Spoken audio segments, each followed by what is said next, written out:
বাংলা সাহিত্যে মহিলা লেখিকার সংখ্যা খুব বেশি নেই, তবে যে কয়জন লেখিকা বাংলা সাহিত্যের চর্চা করে সর্বকালের ও সর্বযুগের উপযোগী সৃজনশীল সাহিত্য সৃষ্টি করেছেন, আশাপূর্ণা দেবী তাঁদের মধ্যে অন্যতমা। তাঁর সাহিত্যে যুগযন্ত্রণা যতখানি, ব্যক্তিজীবনের ও পারিবারিক জীবনের ছোটোখাটো ব্যথা বেদনা, আনন্দ উচ্ছ্বাস ততখানি প্রবলভাবে উপস্থিত। তাই তাঁর লেখা গল্প, উপন্যাস দেশ ও কালের গণ্ডিকে অতিক্রম করে মহাকালের যাত্রাপথে বেঁচে আছে।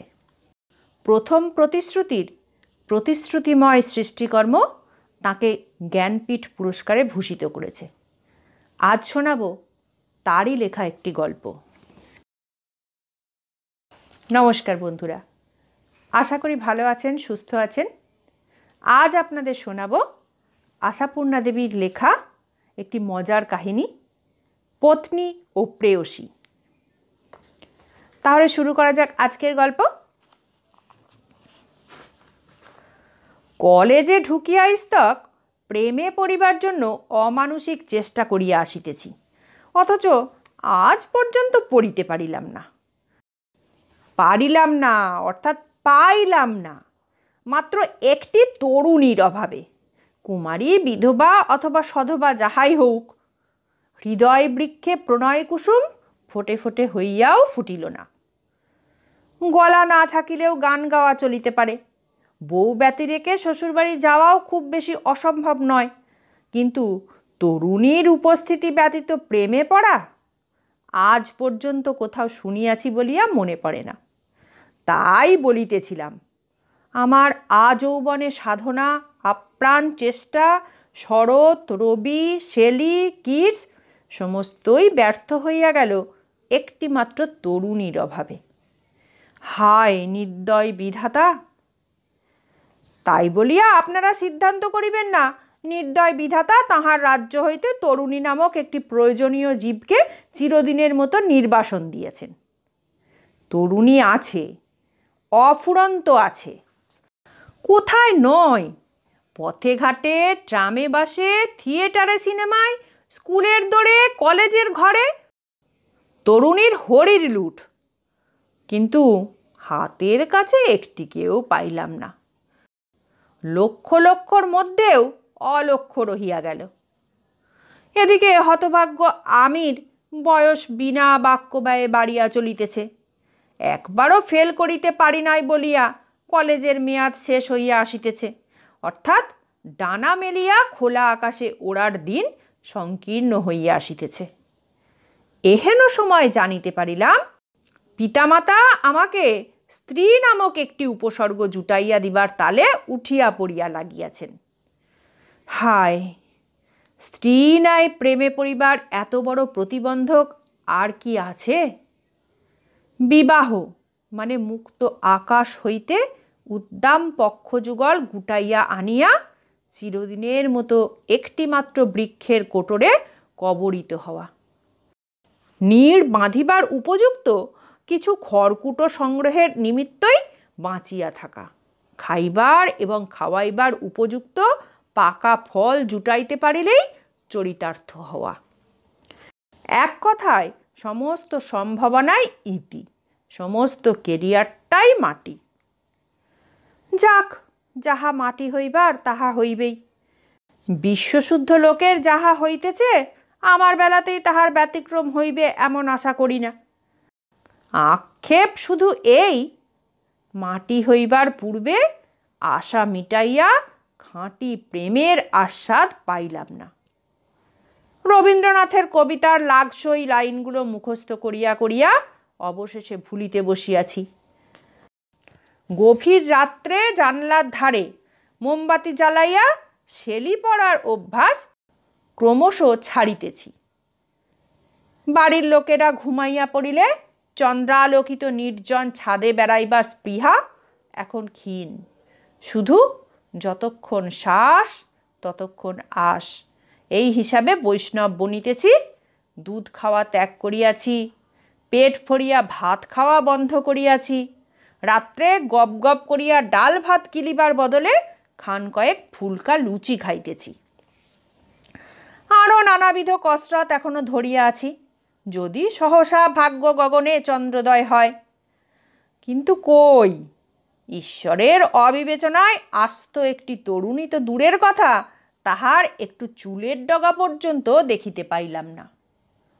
প্রেমে পড়া, প্রেম করা একখানা অতি সাধারণ, অতি সস্তা, অতি তুচ্ছ ব্যাপার, যাহা যদু করিতেছে, মধু করিতেছে, রাম শ্যাম গোপাল গোবিন্দ, চটকলের কুলি, সাঁওতাল মজুর, কয়লা কাটা ভূত, পদ্মাপাড়ের মাঝি, মুখ্যু গাধা উজবুকেরা পর্যন্ত বিনা চেষ্টায় অনায়াসে করিয়া চলিয়াছে, তাহা আমি এই শ্রীযুক্ত অমুক এমএ একবারের জন্যও করিবার সুযোগ পাইলাম না।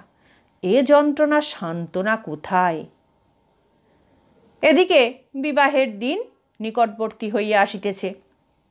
হায়, এই বিদ্যাবুদ্ধি, কাব্য অনুভূতি, এই অগাধ অসীম অনন্ত হাহাকার, এই যৌবন বেদনারসে উছল দিনগুলি লইয়া অবশেষে কিনা স্ত্রীর কাছে আত্মসমর্পণ করিব?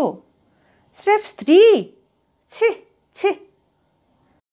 সেই নারী যাহার সহিত ফার্স্ট ক্লাস ট্রেনের নির্জন কামরায়, স্বপ্নময় ড্রয়িং রুমে, সিমলা শিলং গারো পাহাড়ে অথবা কলিকাতার প্রকাশ্য রাজপথে একটা আকস্মিক দুর্ঘটনায় সহসা দেখা নয়, দেখা সেই ঘটক ঘটকি, দেনা পাওনা, দরদস্তুর, নাপিত পুরুত ইত্যাদি বহু ঘাটের লোনা জল খাইয়া চিরাচরিত প্রথায় ছাঁদনাতলায়। মানে আমার পিতা, পিতামহ, প্রপিতামহ এবং তস্যরাও যাহা করিয়া আসিয়াছেন, আমিও তাহাই করিব। তবে রবীন্দ্রনাথ জন্মাইলেন কেন?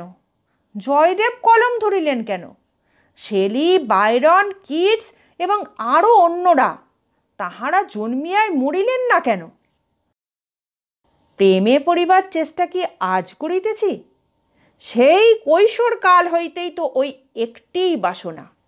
তখন ছাদে উঠিয়া ঘুড়ি উড়াইতে উড়াইতে চোখ খারাপ হইয়াছে, লাটাই লাটাই সুতা খরচ হইয়াছে, কিন্তু কোনো রূপসী কিশোরী সেই সুতোর জালে আটক পড়ে নাই।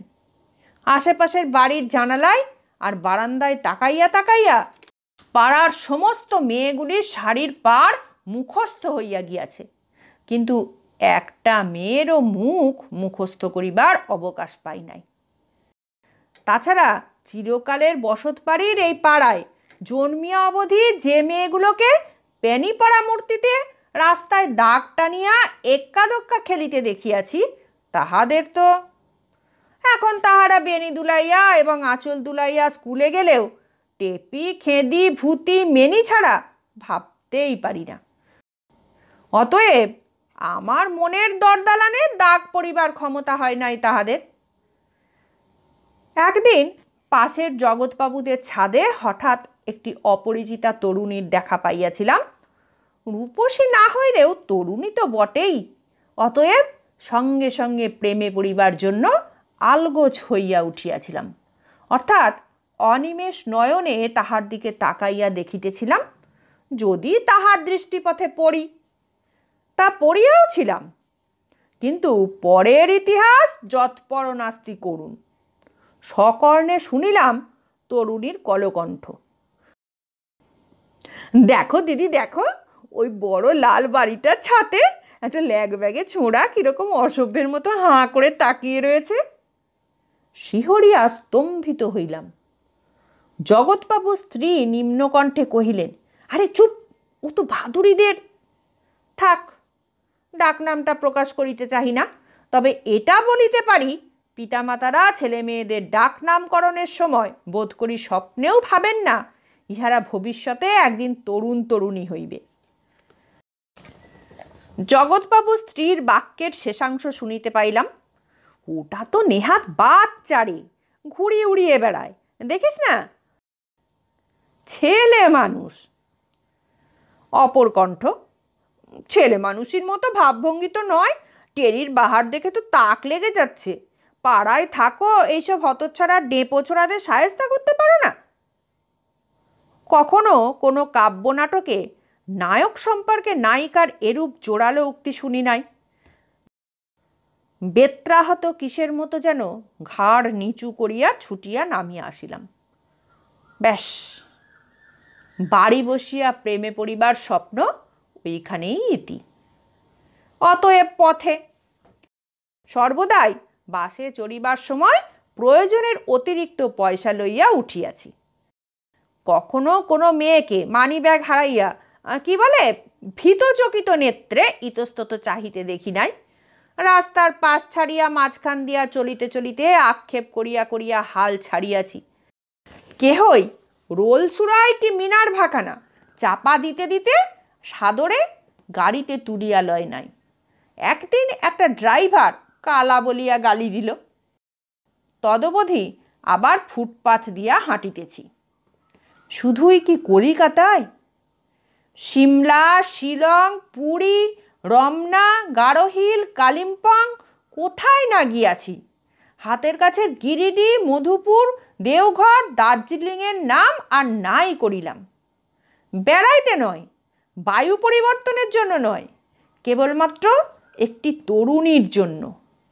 কিন্তু কৃতকার্য হই নাই।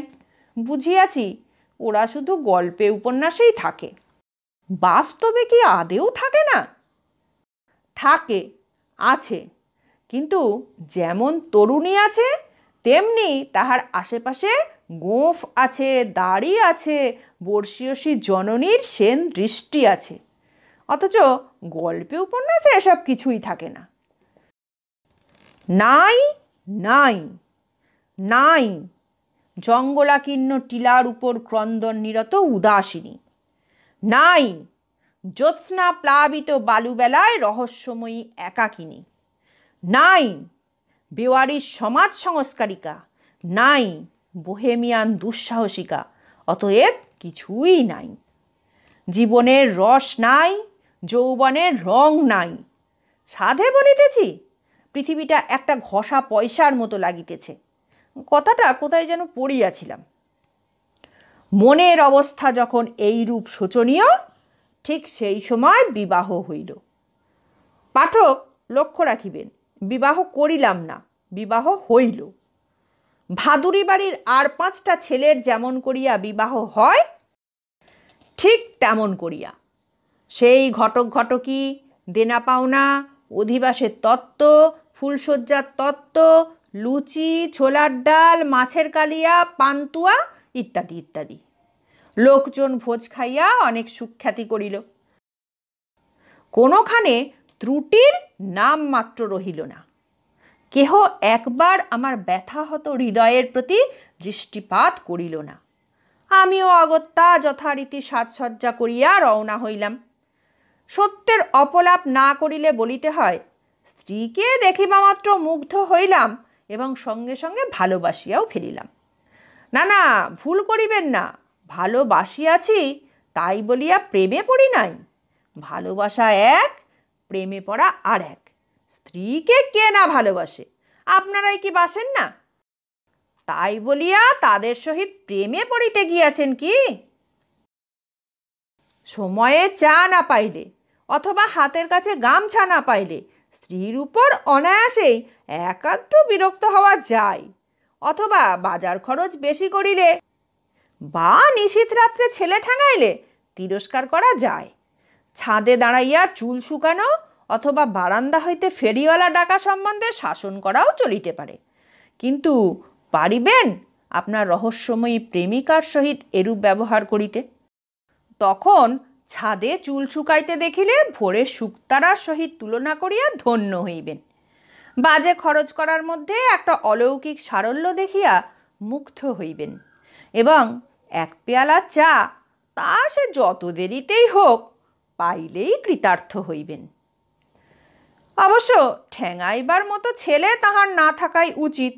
থাকিলেও ওটা ঠিক, তিনি আপনার সম্মুখে রণচণ্ডীর ভূমিকায় না নামিয়া বড়জোর বলিবেন, দুষ্টু ছেলে চকোলেট পাবে না। নায়িকার পক্ষে যাহা বলা শোভন। যাই হোক, স্ত্রীর সহিত যে প্রেম হয় না এ বিষয়ে সন্দেহ নাস্তি।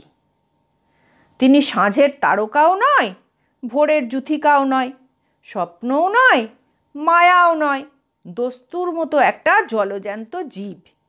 আজীবন ভাত কাপড়ের দায় লইয়া যাহার সহিত ঘরকন্যা করিতে হয়, তাহার সম্পর্কে প্রেম শব্দটাই তো মশাই ন্যাকামি। স্ত্রীকে দেখিয়া মুগ্ধ হইলাম যত, বিধাতা পুরুষকে গালি পারিলাম তত।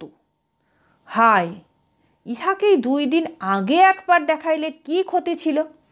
একবার প্রেমে পড়িয়া জীবন সার্থক করিতাম।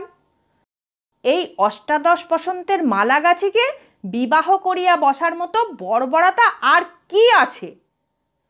কোথায় জ্যোৎস্নালোকিত নির্জন প্রান্তে উন্মুক্ত আকাশতলে পাখির কাকলির মধ্যে সহসা চারি চোখে দেখা, আর কোথায় 500 কৌতূহলী চক্ষের সম্মুখে মাথার উপর চাদর চাপাইয়া ইডিয়েট নাপিতটার অশ্রাব্য গালিগালাজের মধ্যে বলিয়া কহিয়া শুভ দৃষ্টি। আরে যাক, প্রেমের আশায় জলাঞ্জলি দিয়া নির্বিঘ্নে সংসার যাত্রা নির্বাহ করিয়া জীবনের বাকি কয়টা দিন কাটাইয়া দেওয়াই স্থির করিলাম। এত দিনের আশাতরুকে নির্মূল করিতে কষ্ট হইল বই কি, কিন্তু সুখের মূল্যেই শান্তি কিনিতে হয় সংসারে এমনই ঠাঁই।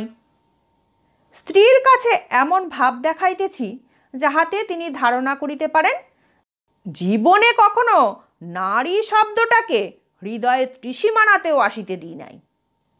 এইভাবেই সংসার সমুদ্রে জীবন তরণীখানি ভাসাইয়াছি, সহসা বিনা মেঘে বজ্রাঘাত। না, বজ্রাঘাত ছাড়া বাংলা ভাষায় আর কোনো তুলনা খুঁজিয়া পাইতেছি না। ঘটনাটি কিরূপে জানিতে পারিলাম শুনুন।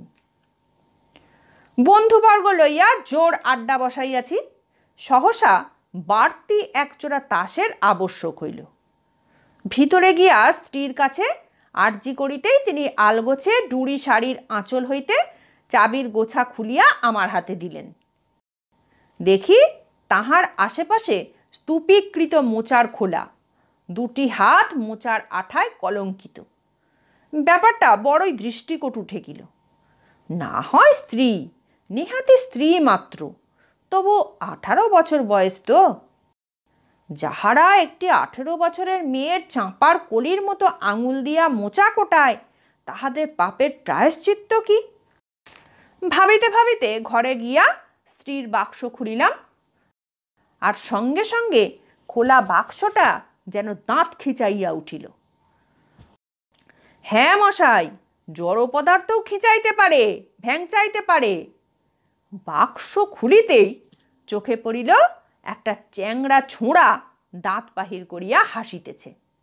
ছোঁড়া মানে ছোঁড়ার ফটো।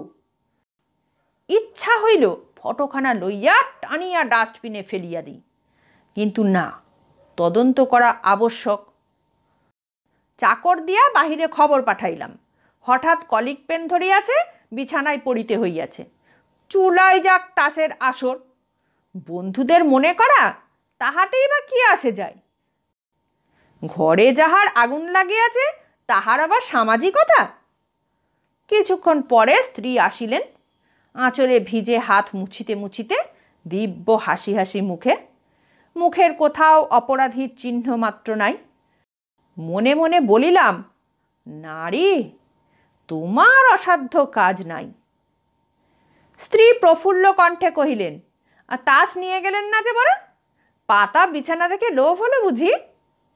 বলা বাহুল্য, শয্যা গ্রহণই করিয়াছিলাম। কথাটা কানে যাইতেই লাফাইয়া উঠিলাম। এ কি, কাহার বিছানায় অঙ্গ ঢালিয়াছি? বাঁচিয়া থাক আমার ইজি চেয়ার। তৎক্ষণাৎ বিছানা ছাড়িয়া উঠিয়া পড়িলাম। বিচারকের স্বরে কহিলাম, শুনে যাও এদিকে। স্ত্রী কৌতুক হাস্যে কহিলেন, আরে বাস, আষাঢ়স্য প্রথম দিবস যে, কি ব্যাপার? কৌতুকে কর্ণপাত করিবার সময় নয়। জলদ গম্ভীর স্বরে কহিলাম, এটা কি? সঙ্গে সঙ্গে ফটোখানার দিকে অঙ্গুলি নির্দেশ করিলাম অবশ্য। বাতাহত কদলী বৃক্ষবৎ পড়িয়া যাওয়াটা বড়ই সেকেলে হইয়া গিয়াছে, অতএব আন্দাজ করিলাম তাহার প্রফুল্ল শতদলের মতো মুখখানি কাগজের ন্যায় সাদা অথবা বাসি গোলাপের মতো কালো হইয়া যাইবে, কারণ ভালো ভালো গল্প উপন্যাসে সেই রূপই লেখা থাকে।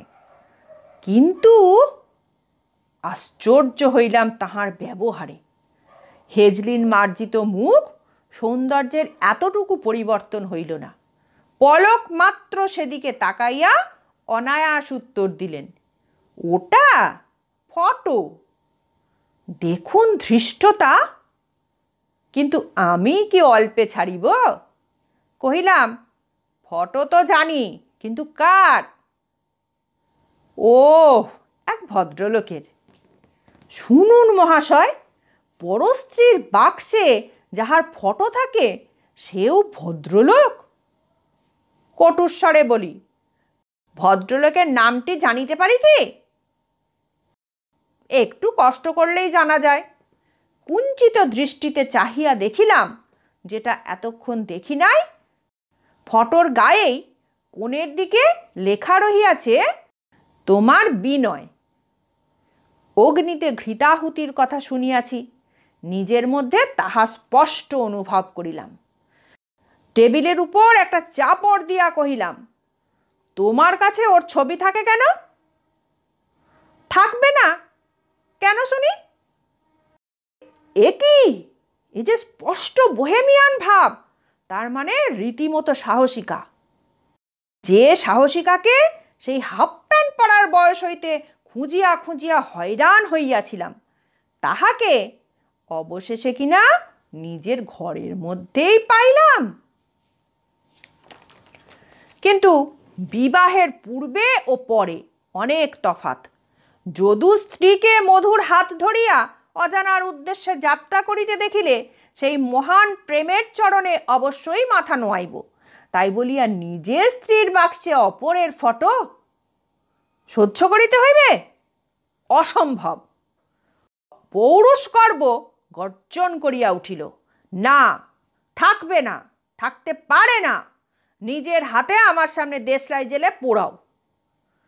স্ত্রী কোনো কথা না কহিয়া ছবিখানি লইয়া বাক্সের ডালা খুলিয়া নিচের খোপে রাখিলেন। ধীরে সুস্থে চাবি লাগাইলেন। চাবির রিং ডুরে শাড়ির আঁচলে ভালো করিয়া বাঁধিলেন। তাহার পর বিছানার ধারে পা ঝুলাইয়া গম্ভীরভাবে কহিলেন, আর কি হুকুম আছে? কি অদ্ভুত নির্লজ্জতা! সহসা বাসনা জাগিল সেই নিটোল তাজা গালের উপর এক চর কষাইয়া। সম্পাদক মহাশয় সাবধান, পত্রিকাখানা আবার বাড়ির ঠিকানায় পাঠাইবেন না। কিন্তু এটা অতি আধুনিক সভ্য যুগ, তাই কষ্টে বাসনা সংবরণ করিলাম। তবে স্বীকার করুন আর নাই করুন, বর্বর যুগের পুরুষরা অনেক সুখী ছিল। সভ্য যুগের দুঃখী পুরুষের হাতে বচন ছাড়া আর কোনো অস্ত্র নাই। অতএব সেই অস্ত্রই হানি।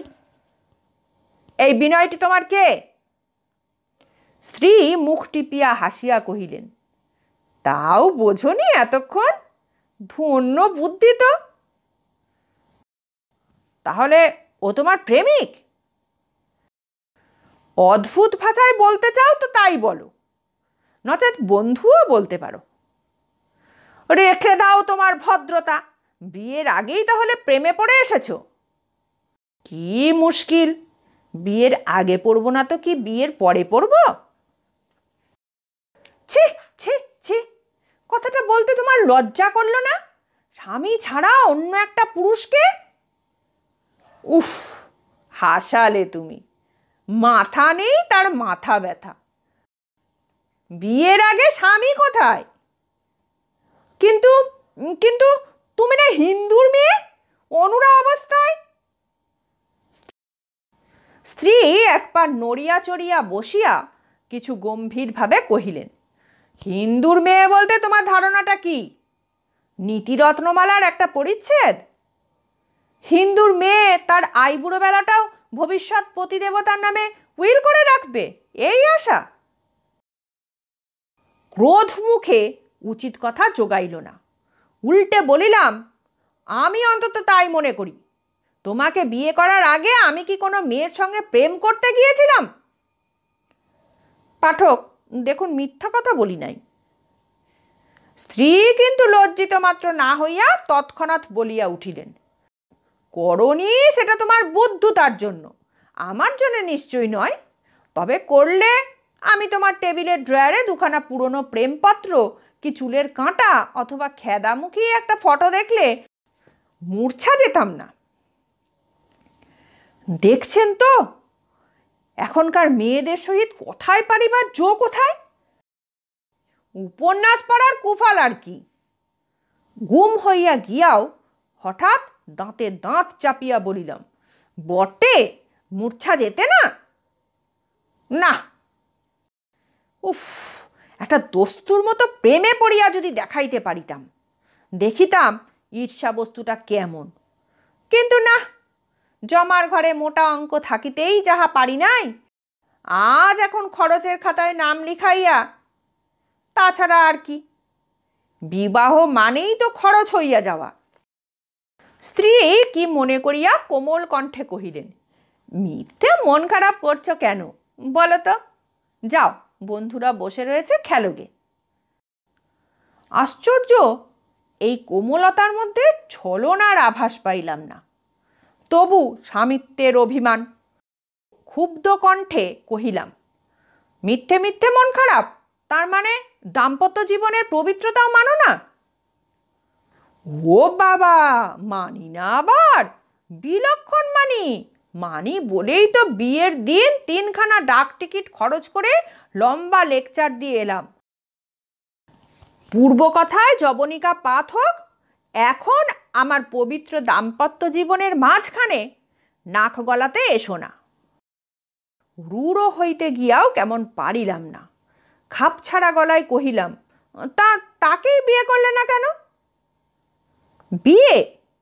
স্ত্রী হাসিয়া উঠিয়া কহিলেন, কি সাংঘাতিক, অমন একখানা খাঁটি প্রেম বিয়ে করে নষ্ট করতে আছে?